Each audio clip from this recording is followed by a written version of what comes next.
Violet ജാസ്മിൻ്റെ propagation ഭയങ്കര ഈസിയാണെന്ന് ഞാൻ കേട്ടിട്ടുണ്ട്. പക്ഷേ ഇങ്ങനെ ഇലയിൽ കൂടെയൊക്കെ പ്രൊപ്പഗേറ്റ് ചെയ്യാൻ പറ്റുമെന്ന് എനിക്ക് അറിയത്തില്ലായിരുന്നു. ഇത് ശരിക്കും ഞാൻ മനഃപൂർവ്വം പ്രൊപ്പഗേറ്റ് ചെയ്തതല്ല.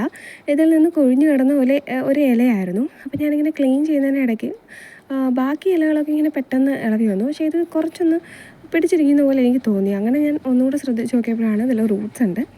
അതുകൊണ്ട് പിന്നെ ഒരു പുതിയ പരീക്ഷണമല്ലേ എന്ന് കരുതി അതിൽ തന്നെ ഒരു ഹോളിട്ടിട്ട് ഞാൻ നട്ടു വെച്ചു.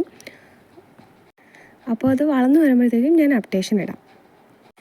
2-3 ദിവസമായിട്ട് തുടർച്ചയായിട്ട് ശക്തമായിട്ടുള്ള മഴ പെയ്യുന്നുണ്ടായിരുന്നു. മേ ബി അങ്ങനെ പെട്ടെന്ന് മുളച്ചതാവാനാണ് ചാൻസ്. കുറച്ച് ദിവസം മുമ്പ് വരെ ഞാൻ ഇതിൻ്റെ ചുവട്ടിലുള്ളതെല്ലാം ഇളക്കി കളഞ്ഞ് ക്ലീൻ ചെയ്തിട്ടുണ്ടായിരുന്നു. അപ്പോൾ ഇത് എൻ്റെ ഒരു ഓർമ്മ ശരിയാണെങ്കിൽ ഒരു 5 ദിവസത്തിനുള്ളിൽ സംഭവിച്ച കാര്യമാണ്. പിന്നെ ഇതിൽ ഞാൻ എപ്പോഴും തൊണ്ട് വയ്ക്കാറുണ്ട്, നല്ല വെയിലായിരുന്നതുകൊണ്ട്.